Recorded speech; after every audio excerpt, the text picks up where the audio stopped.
This episode of Untold Stories is sponsored by Ledin and Public.com. You'll hear more about them later on in this episode. But what is up, everyone? I am Charlie Shrem, and you are listening and watching Untold Stories, where together, twice a week, we get to dive deep with some of crypto's most influential leaders, brightest crayons in the box, sharpest tools in the shed, to find out how this movement truly came to be, how we got here, where we are now, and where we're going in the future. We're learning so much along the way, like the metaverse. We're learning about different types of blockchains. We're talking to some of the most craziest, compelling stories. And the guests that we've had on in the past few years have been so amazing. And actually, today we get to have Dan Doney on the show. Dan, thank you so much for coming on Untold Stories today. Well, I'm excited to join in, Charlie. You've got such a great audience and folks who really like to dig deep. So happy to chat about how we got here.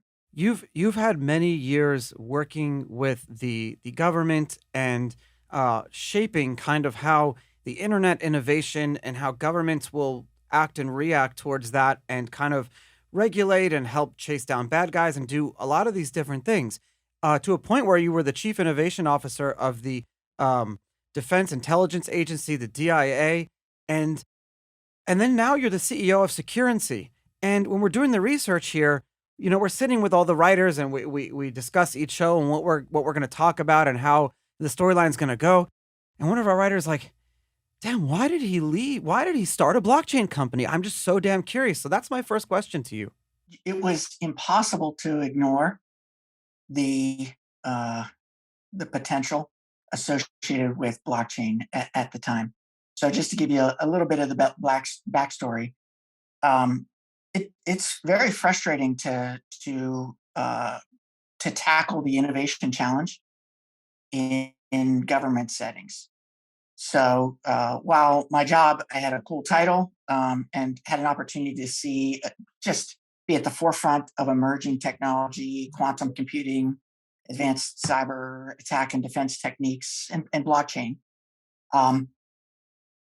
Large organizations, government entities, banks, and other are very slow moving and tend to resist innovation. There's been a number of recent articles as a prominent innovator in the Air Force recently left out of frustration, as large entities don't like to innovate. So it's they all want to, but they have internal resistance to change and a risk aversion that makes it impossible for them to, or very difficult to bring in new ideas from the outside. So that was my large focus, was really answering the question, why can't large organizations innovate and what can be done about it? And we introduced a number of methodologies which really have proven effective and important in getting large banking, large financial institutions to begin to embrace the possibilities associated with blockchain. I received my first Bitcoin in 2012. Awesome. And so I was fairly late in the game, according that's to some of the early folks, but certainly early to some. And it was so easy. It was an amazing experience just downloading that first wallet, which I subsequently lost, receiving the Bitcoin, being able to send it to others. And it was such a radical and cool concept and how easy it was to participate in financial transactions. I actually did it at the Aspen Institute, and it was there was a speaker there who was an enthusiast about blockchain, and it was cool to get involved. Heading back to my day job, of course, you could see how the blockchain networks were being used. At the time, Silk Road was really in its prime. It was being misused, right, for all sorts of things that are untoward. Those are the early days of Bitcoin. You could follow Bitcoin. the money. You could see the patterns associated with ransomware, theft, human trafficking, weapons trafficking. So you had this underlying technology that was it made it possible to follow the money. You just didn't know who the parties and participants were. Earlier in my career, I'd done work on identity proofing and making government better, where citizens could see the privacy data that the government held on them. But that really centered on a process of proofing your identity. So I shouldn't be able to check your privacy data, Charlie, and you shouldn't be able to check mine. So how do I prove that when someone approaches the government, they are who they say they are.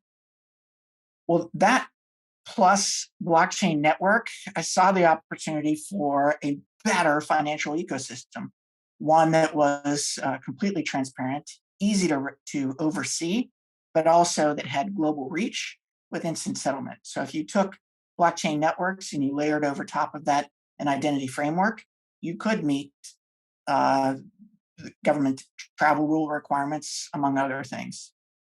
So it was that plus a set of challenges about interesting assets. How do you make commercial real estate leases, for example? How do you make those liquid?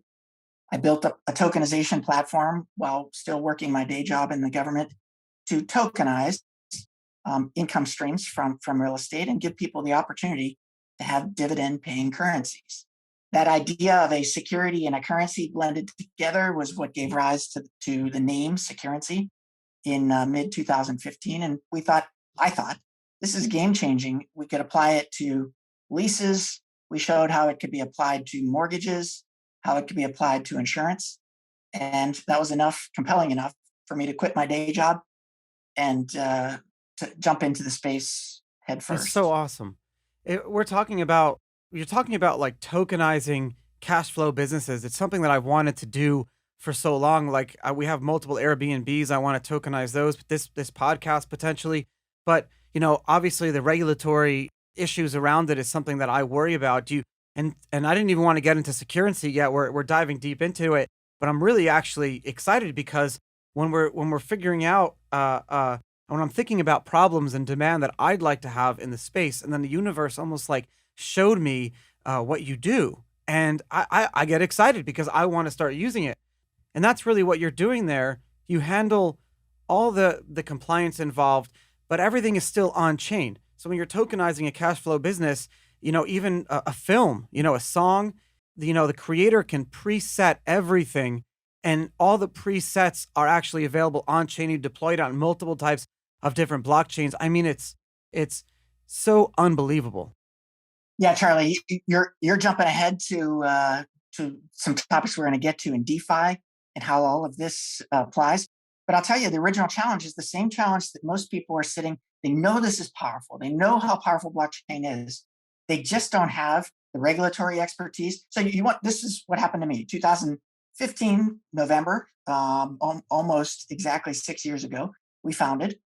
I had produced and demonstrated that we could do tokenization of mortgages, insurance pools, and commercial real estate leases. Now I Wow. want to take these things to the market. So we hired a lawyer, and the lawyer said, wait, these are securities. And we knew they were securities. They were supposed to be securities. Textbook definition. He said, Yeah, well, you that's can't the sell point. those into the markets. Yeah, that is. And of course they are. That has a real investment thesis. You're able to invest in income streams. Why we wanted to embrace this? Well, what that meant was we had to be able to enforce the securities regulations as these things moved about. And since they could move at global scale, we had to inform based on global securities regulations. Well, I thought as easy as it was to build a tokenization platform, I should be able to build a compliant set of compliance rules that could be reused so that the problems that we were facing, we knew we weren't the only ones who were facing them. You should be able to build a framework that people could reuse. I figured it would take me 6 months. I was off by about 4 years. It was a substantial effort to actually build a decentralized compliance framework. But on the other side of that, we now have the kinds of tools where people don't have to be a securities expert. I'll tell you, as we went to talk about these rules with law firms, you'd go to 3 law firms and you'd find 6 different answers Yeah. as to what you had to do to make yourself compliant. So we figured, let's make a process that's first verifiable by the regulators. They can actually test it, see that it works. Easy then for parties to attach to their existing assets, and then automate some of the most important aspects of compliance. And so therefore, the space should just be able to glom on. We see a massive need for this in the DeFi space now, and so we'll get to that here in a bit. You know, I kind of do you remember when there was a Colonial Pipeline a few months ago? There was a ransom situation, and people were harping on Bitcoin about the fact that it was being used as the ransom, and I was secretly smiling. We were talking about it on this show, and family would say, "Why are you smiling about this?" And I respond, well, because it just comes back to this thing that I've been saying for a decade is that Bitcoin is actually a great honeypot for criminals because they think that it's better than cash and it's not, but just don't say anything to any of them. And sure enough, the Colonial Pipeline hackers were very, very quickly caught after that ransom was taken. But it's very easy to dismiss. And I think you'll understand where I'm getting with here. Privacy and anonymity always has clashed. People want privacy, but governments can't guarantee to the full extent because you can't have full anonymity because you won't be able to live in a social and just society if you do too much in a certain extent. But Bitcoin has created this perfect, like, you're private, but you're not anonymous. Do you think folks in government are actually finally seeing that? There's a growing circle of folks who are recognizing that this isn't actually that there's an opportunity for this to not Exactly. be a trade-off. I would say though that most folks are still not aware of the possibilities here. Let me go a bit deeper. So it is absolutely true that anonymity and compliance oversight, a just society are they are not compatible. You need not look far back in history. You can there are example after example after example. Even if looking at the ICO craze, you can Yep. see how that happens, and it happens very quickly. So it's not a thing. Again, I saw how facilitating transactions that were perceived to be anonymous, was actually the fuel, for example, for human trafficking. It's not something that society can step back and say, well, there's nothing we can do about it. Let's just let it happen. It's not acceptable socially. But there is a difference between anonymity and privacy. And this is very important. So it's possible to oversee blockchain based transactions without exposing those transactions to even to public networks. And so you can use, for example, public Ethereum as the mechanism by which you achieve consensus and the mechanism by which you conduct transactions. You can use zero knowledge proofs. There are great protocols like Aztec Yep. in order to obscure those transactions, but record them in such a way that only an authorized entity can see the nature of those transactions and therefore interdict if necessary based on those transactions. But here's what's really cool about blockchain. Because those can be encrypted, an overseer can't see them unless they've been granted permission. That's very different than the financial networks of today, where a government agency may subpoena a bank, can see those transactions, and no party would ever know that they've had a look.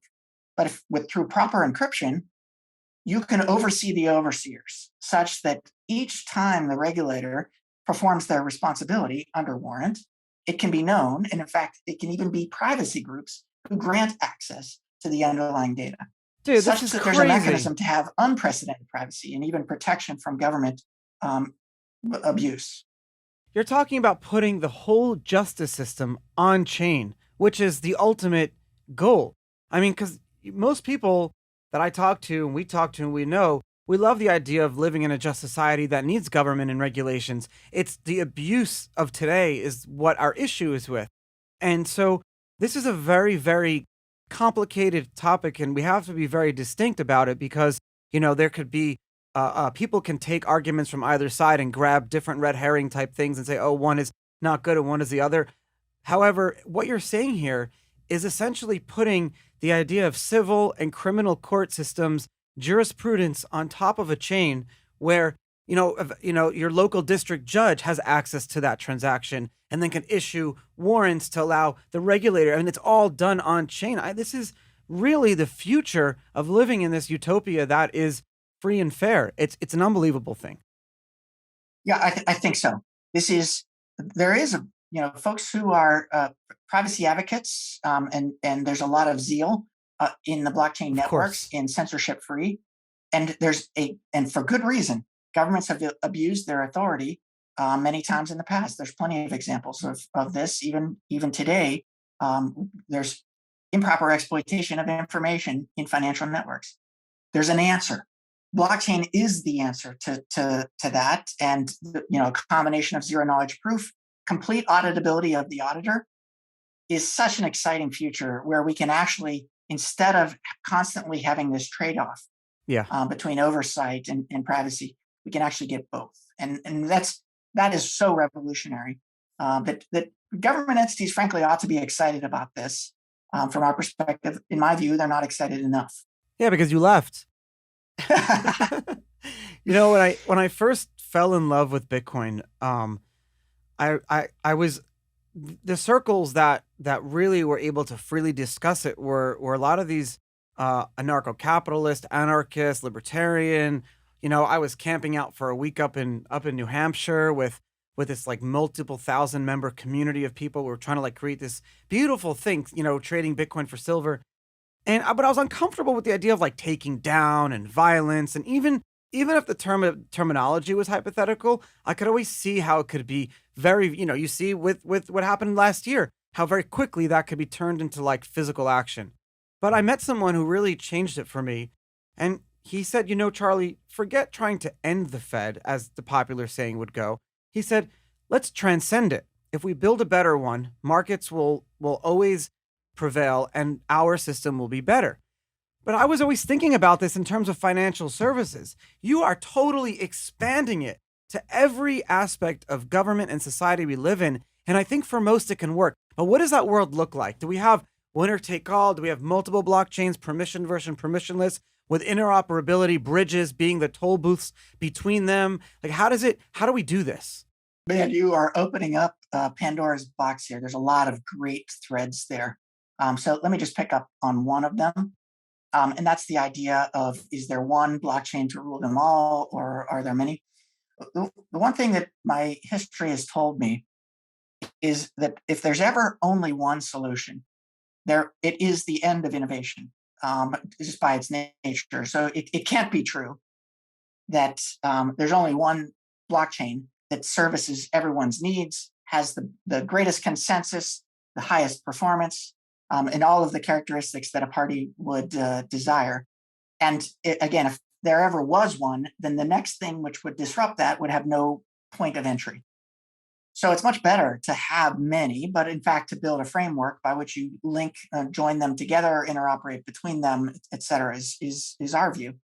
Decentralization also applies to blockchain networks and networks of networks. Currently, financial processes, and by the way, this isn't just finance, this is all sorts of other social supply chain management, it's all the other things that are happening on blockchain. But let's just start with finance.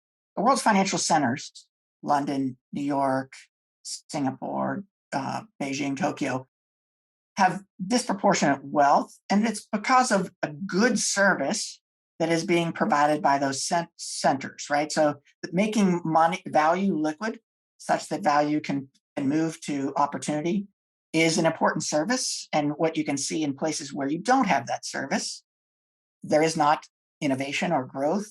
You don't have strong businesses. So it's an important function. You wouldn't want to rage at the machine and say, take down all the banks, as long as they perform the function.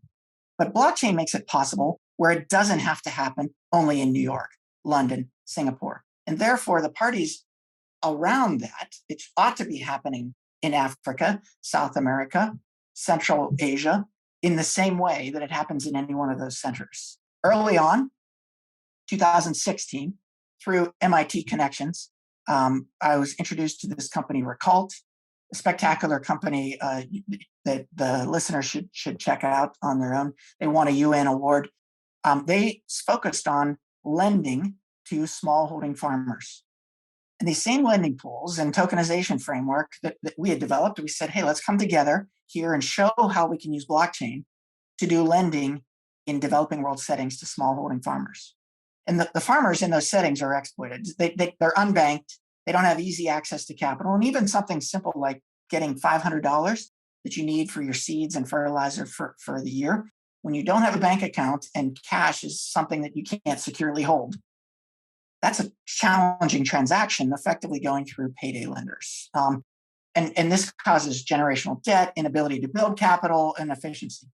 Through blockchain and DeFi, you can reach those folks, get them efficient access to capital at Western rates. And that changes lives in the most profound way.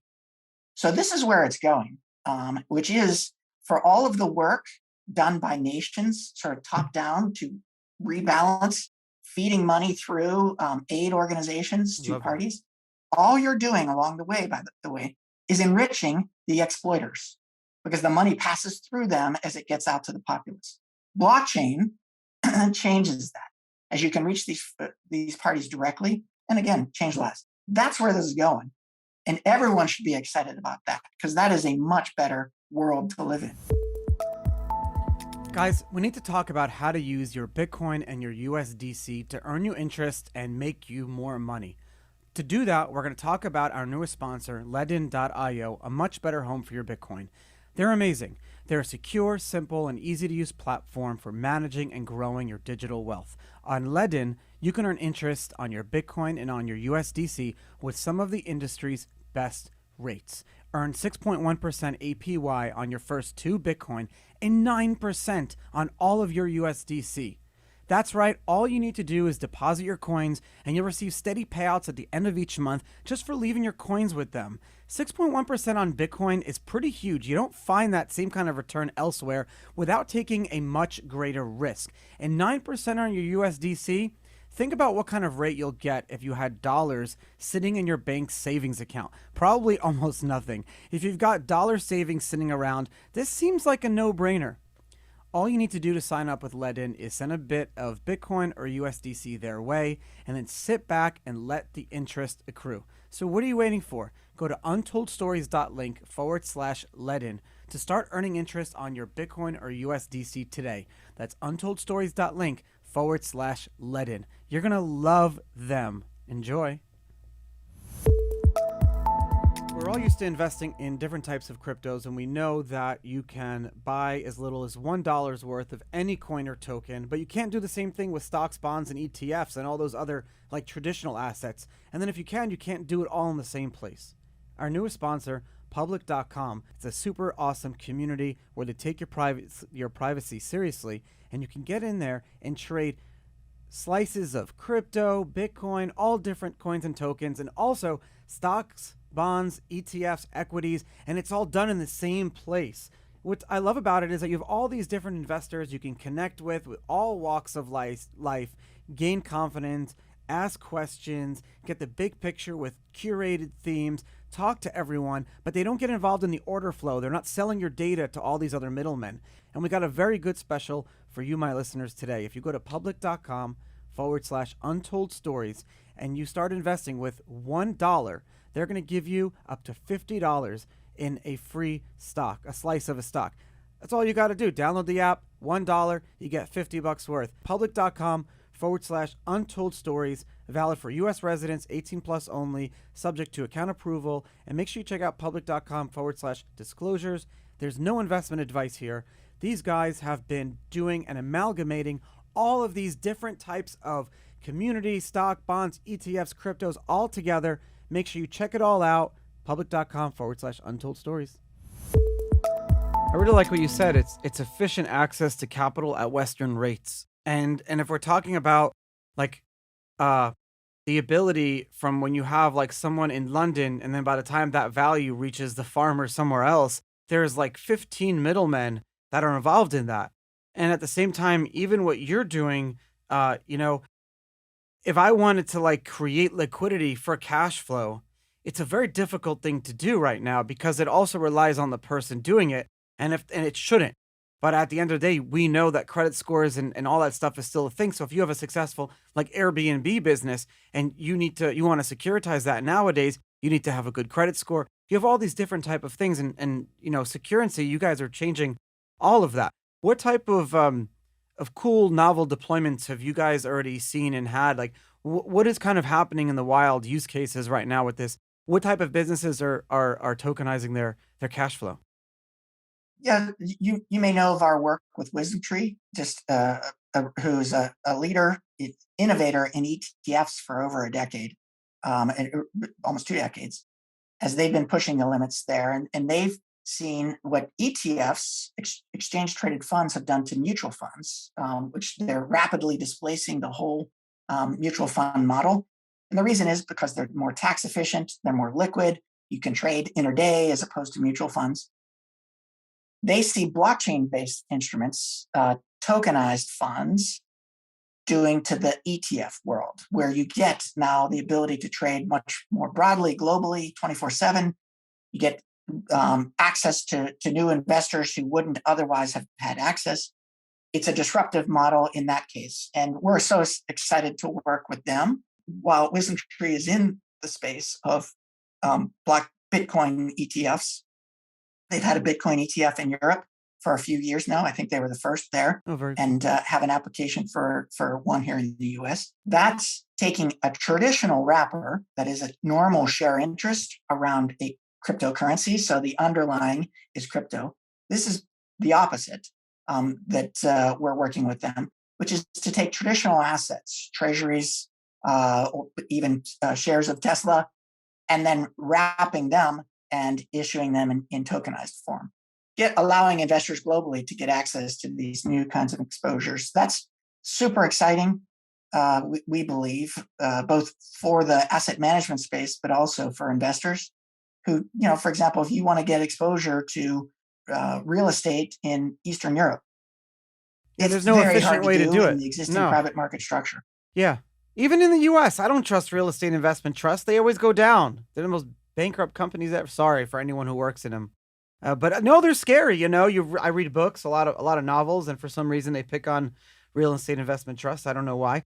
But the point is, you're right. There's so many middlemen involved. Even with the modern day systems that allow you like crowd sharing different properties, it relies so heavily on multiple middlemen and clearinghouses and things like that, and management fees. And then you don't really know what's going on. You have to verify and trust one of those companies and middlemen, et cetera, et cetera. It's very cool, but it also allows the individual, like you said, it doesn't, right now, everything always has to start from the top. It's someone who wants to create a fund or create a wrap has to go and, find the assets. But here you have the asset holders themselves can tokenize whatever they have. It's completely switched.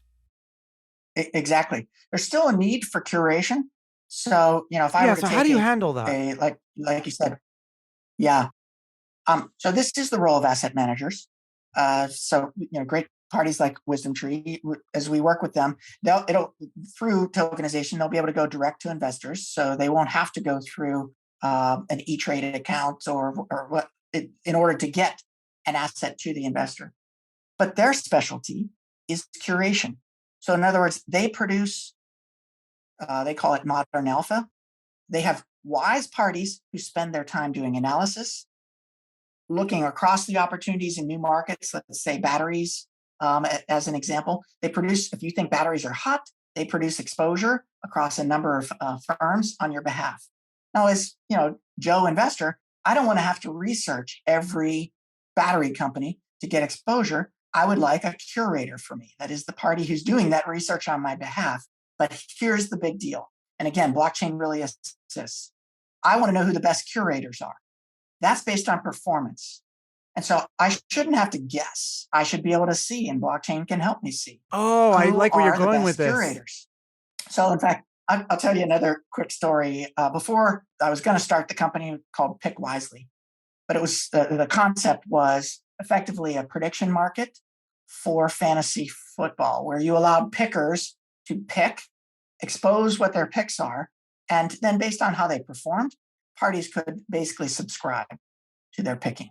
I'm sure I'm giving somebody a good business model here for. No, actually, it's funny because our sponsor, we have one of our newest sponsors, public.com, does something like this too, where it's on-chain stock and crypto picking, but in a privacy-oriented community, and they're very cool. I'm very excited they're our newest sponsor. But this is where we're going. You give me so much to notes to type out. Tokenizing the regulators, you're tokenizing the government. We're tokenizing everything, but it's not just like token, pew, pew, pew. We're not just creating tokens and just like letting them off to thin air. The governance built into the token itself can be then, the justice system can interact with that. And because that's at the end of the day, we're not going to invest in things. We're not going to buy assets. We're not going to create agreements and contracts unless we know there is efficient enforcement. How many agreements do you have to enforce on your own with your lawyers? You're not doing that in like you said, Eastern Europe. It's difficult with the justice system. You don't understand, speak the language. But here, a lot of that stuff could be done on chain, and everyone involved can be a signatory to that. Wow. I mean, just like talk about efficiency. Yeah, that's right. And this, in the end, what investment boils down to is efficient curation. And so in that concept, let's say your Airbnb income streams. Again, individual assets, if I'm going to invest in that individual income stream, I better know a lot about your property. But if in fact I'm relying on a curator who's bundling a bunch of those and who's constantly on top of the investment opportunity, it allows you to basically securitize or monetize your income streams in a much more efficient and reliable way, and allows me as an investor to guide capital to opportunity. Efficient markets. Why is Silicon Valley? Why has it been the shining star? It's allocation of capital to opportunity efficiently. And what we can do is, instead of it being in one geographic area, this should be at global scale, where the curators, whether it's a kid working in Cal Berkeley with an AI algorithm that produces that is above market return based on the way it picks your Airbnb assets, he shouldn't have to be, or she shouldn't have to be, a securities expert in order to bring in every jurisdiction around the world in order to bring that to market. So to the extent that we can take those back office, middle office functions that investment banks are doing, such that curators can help match capital to opportunity in a way that's more efficient than ever before, that transforms value generation for everybody. Could you foresee the curator, his salary being on chain, baked into the code, like a 1% asset management fee type of a thing? And then not only that, but you're talking about governance. All the token holders can then meet once a year. Instead of doing a board, they can hold votes that require certain turnout, thresholds to pass. They could vote on things like paying that person more, just if that person's doing a great job, or fire him, pay him. Like you're talking about, but then that whole process itself, overseen by some sort of justice system. Is this what we talk about when we have multiple layers and multiple blockchains and interoperability? Let me ask you a real question. You have a very deep understanding of the web as we know it today. I'm not just flattering you here. Do you really think that the web 3.0 can be built on this blockchain technology? Is this what we've been waiting for? It is so what we've been waiting for. The initial promise of Web 3.0, what was Web 1.0, was imagined, conceived as what we now know of as Web 3.0. Oh, that's so and that cool. is effectively semantically rich objects that are able to move about. So what does that mean? That's a funky term. We're about to release something called Asset Composer. And the motto is object-oriented programming in decentralized object-oriented programming. So I can create an asset. Now let's just describe a fund as an asset. What makes a thing a fund is it happens to be an asset that owns assets. And so that's what defines a fund. You can create a class, and then people can create instances of that class and can interact with that in a consistent and reliable way. You can create a loan in the same way, and then compose them together. So if I want to do loan securitization, basically build Compound or Aave in a drag and drop style, and even more complex financial processes, options, derivatives, where parties are contributing financial processes as smart contracts. And in this framework, which is much like an app store, you're able to drag and drop them together. We're about to release this. We think it's one of the most exciting new developments regarding Web 3.0. This is like the boldest thing I've ever seen. Contracts are complex, and you're talking about needing to, certain things will trigger certain other things when certain things happen. For example, a simple loan agreement. If a person doesn't pay his interest payment after 60 days overdue, and then it has to go into bankruptcy, there's an increase in interest, 25% from 10%, or whatever it is. That trigger someone needs to make sure that it's all done and all the bookkeeping.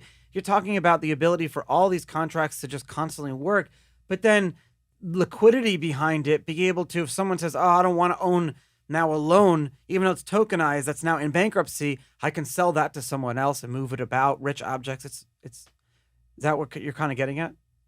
That's exactly right. And what you can imagine, these are the process associated with, for example, liquidating an asset or writing off the asset. These are all predictable processes. They're known. What in existing traditional finance, these are stored procedures, back office functions in a system, and each system for everything does it differently in a way that's not exactly consistent, such that data reconciliation is difficult. Here, with these basic building blocks, with consistent self-describing interfaces, makes it easy to actually bundle those things together. The concept of collateral and how that interacts with a securities lending scenario or an FX forward or other futures contract. The basic concept of collateral is identical. You're just dropping that process into a bigger process, and then you get to reuse. We could go on for a Yeah, we good can. amount of time on this concept, but this is the problem for the existing financial system. Reconciliation is the problem. That is getting everyone's records to agree. Why are we at T+2 trading? Why does it take us 2 days to reconcile the records? And everyone's super hopeful that we'll get to T+1. Why are we not at T0? Why can't we be? Because these systems, in the legacy way of generating objects in the system and getting everyone to agree on what a thing is, reconciliation cannot happen at the speed that is possible to happen on blockchain systems with a Web 3.0 structure. And that's what's exciting. We believe you can almost eliminate back office and middle office function costs for banks In time. using these models. It reminds me of a funny story when Eric Voorhees and I were invited to speak at the NASHA, the National ACH organization. I always forget what it stands for, National Automated Clearinghouse Association. And it's basically this system, apart from wire transfers, this is what governs check depositing to direct deposit to even Zelle and Venmo. It's all running on that same system. So it's all just layers and layers on top of that same system. So all the banking, the new banking 3.0, as we thought we knew of today, of all these different things, are just, new clothes on the same emperor or whatever, if that's the right quote. What I'm getting at here is we're sitting there at this talk, and I remember Eric just asking one of the people that sit on the board, it's like, hey, I have a great idea. Why don't you offer, like, at an increased cost, like instant ACH transfers? This was like 2013. And the guy just like laughed. He just started laughing at Eric, like, what are you talking about? It's impossible. You can't do instant bank transfers. Do you know the reconciliation and all this stuff involved? And we just like walked out of the room, and we knew at that moment that this Bitcoin thing was actually going to change the world. Charlie, never truer words. That's exactly right. Look, we're doing things, onboarding and offboarding dollars from the banking system into a stable coin farm of that in various settings and other things to support transactions. And the limiting factor is the horrific reconciliation process associated with the traditional financial models. It's almost shocking how much people actually have to guess as to what has happened or hasn't happened in those gateways between banks. And so as a result, they build a buffer with a whole bunch of extra room, but that amounts to inefficient balance sheet operations. Yeah, the standard deviation. Then capital is not being put to work. Yeah. It's like okay that there's a standard deviation when it comes to like how things reconcile, but it shouldn't be okay. It should be down to the T, not T+2. Oh, I like how I did that. It's okay until you have, we've seen some flash crashes on treasury repos.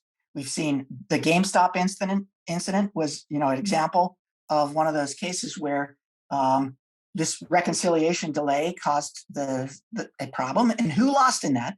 It was the retail guys as a result of this inefficiency. 2008 is another example. So it's okay until it's not. And then people really get hurt. And 2008 should have been a warning to everybody because those problems haven't been fixed.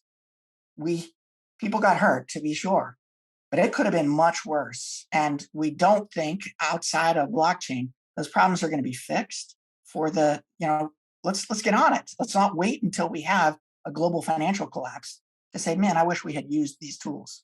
Well, folks, I mean, you heard it from the man himself, Dan Doney. Thank you so much for coming on Untold Stories, the CEO of Securrency. We really fell deep in it today, but we came back out, and I think what the moral of what you're trying to do and where the world is going to go is that we need to maintain privacy and security while continuing to grow this blockchain thing and this Bitcoin thing that we've started on, but at the same time, not shortfall its not limit its capabilities that we can do. We can do a lot of amazing things that will scare us because, oh no, everything is going to be on chain.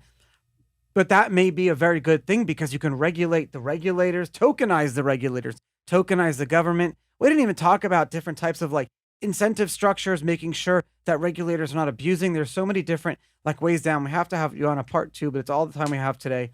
Mr. Don't, thank you so much, Dan. I really appreciate you.